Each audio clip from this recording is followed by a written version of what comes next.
नमस्कार मित्रांनो, आज बिनजोडचं असं खूप मोठं मैदान आहे. या बैलगाडा शर्यतीच्या इतिहासामधील एक मोठं बिनजोडचं मैदान आहे देसाई गाव या ठिकाणी. आणि त्या मैदानामध्ये आज महाराष्ट्राच्या सगळ्या ठिकाणी जेवढे नंदी पाळतात तेवढे ज्यांचे बिनजोडसाठी ज्यांना गुलाल सापडत नाही ते सुद्धा लोक आज बिनजोडच्या मैदानामध्ये गेलेत.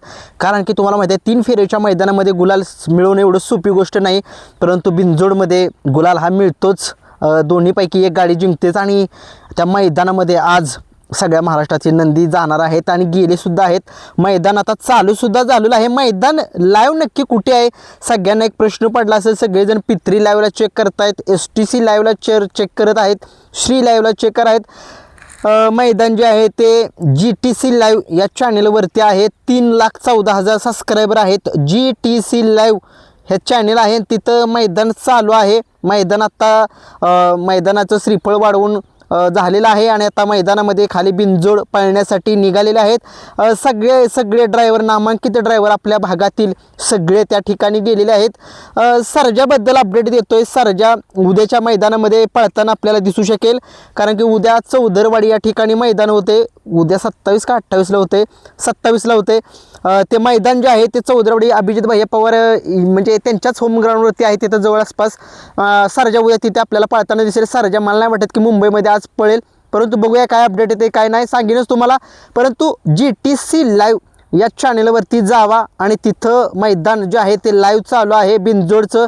सगळे रथी महारथी, अगदी बिनजोडचा बादशाह मथुरची तर शर्यत तुम्हाला मी मगाशी सांगितलं आहे की अरबिया या नंदीसोबत जुळलेले आहे. खूप मोठी शर्यत आहे. बघा बकासूरची शर्यत अजून काय जमलेलं नाही आहे. जमेल, लवकर शर्यत जमेल. काही लोक म्हणली बकासूर येणार नाही. बाबांनो, बकासूर तिथं आलाय, बकासूर थांबलाय सचिन शेठ घरत यांच्या फार्म हाऊसवरती आणि बकासूरची शर्यत आता जमल. बकासूरचा पहिला फेरा होणार आहे. बकासूरचा गुरु त्या ठिकाणी आज येणार आहे, म्हणजे सगळ्या महाराष्ट्राचा लाडका सोनारपाड्याचा सोन्या 50-50 जयेश पाटील यांचा आज तो त्या ठिकाणी येईल. फेरा असेल, पळणार नाही बरं का, अशी अपडेट मला मिळाली. परंतु जर त्या मैदानाला एक त्या ठिकाणी येईल ते म्हणतात ना प्रमुख पाहुणे म्हणून असतात, तसाच तो मैदानाला शोभा वाढवण्यासाठी त्या ठिकाणी येईल. कारण की खूप मोठी आठवण त्या देसाई अड्ड्याची आहे, तुम्हाला माहितीच आहे. आणि आज सगळे जे आहे ते घोटचा सर्जा, बकासूर, मथुर आपला सगळ्यांचा लाडका 1001 बिनजोडचा बादशाह, भुंगा येईल का नाही माहीत नाही आहे, कारण की त्यांनी सांगितले की नंदी पळणार नाही. बघूया आता काय अपडेट येते काय नाही, कारण की आणि दादा सरकार यांचे नंदी तर सोमवारी पळत नाही, त्याच्यामुळे ते नंदी तर येणार नाहीत. परंतु बाकीचे जे आहेत मुंबईमधील एवढे नंदी आपल्याला एवढी माहीत नाही. आणि सगळ्यात मोठं आव्हान जे आहे ते खुटारीच्या सोन्याचं आव्हान आहे, कारण की त्याला हरवणं एवढं सोपी गोष्ट नाही. कारण की तो खरंच वय झालं असलं तरी तो काय पळतोय, वय झालं नसेल मला वाटते, परंतु दिसतंय असं. परंतु त्याच्या काय म्हणते त्याच्या पळाकडे बघून वाटत नाही की तो 1 नंबर करतो बिनजोडमध्ये. काय पळतोय, काय त्याचा वेग आहे, चांगल्यांना त्यानं पराभूत केले त्या नंदीनं. बघूया. आणि संभाजीनगरचे सुद्धा आज नंदी त्या ठिकाणी आपल्याला पळताना दिसतील. आज राहुल दादा यांचा सर्जा 1001 याची सुद्धा शर्यत आहे. खूप सारे नंदी आहेत आज सगळ्या महाराष्ट्राच्या कानाकोपऱ्यातून त्या ठिकाणी नंदी आज आलेले आहेत. आप्पाडावर कारुंडेकर सुद्धा त्या ठिकाणी पोहोचलेले, त्यांचे सुद्धा नंदी त्याने आणलेले आहेत.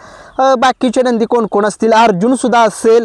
रायफल 81 बद्दल काय अपडेट नाही आपल्याबद्दल, म्हणजे आपल्याकडे अपडेट अजून काही नाही आहे. कुणाकडे असेल तर सांगा. घरणिकीकरांचा राजासुद्धा नाही त्या ठिकाणी जाणार. सिकंदर 81 असेल मला वाटते, किंवा रायफल 81 पळतात ते बिनजोडला मुंबईला. परंतु माझ्यापाशी काय अपडेट नाही, त्याच्यामुळे मी काही सांगू शकत नाही. परंतु मला कमेंट्समध्ये सांगा, जे कोण असतील तिथं मुंबईमध्ये मैदानामध्ये जर असणार त्या ठिकाणी जरा कमेंट्समध्ये सांगा कोणकोणते नंदी टॉपचे तिथं जे महाराष्ट्रामध्ये त्यांचं नाव आहे ते सांगा.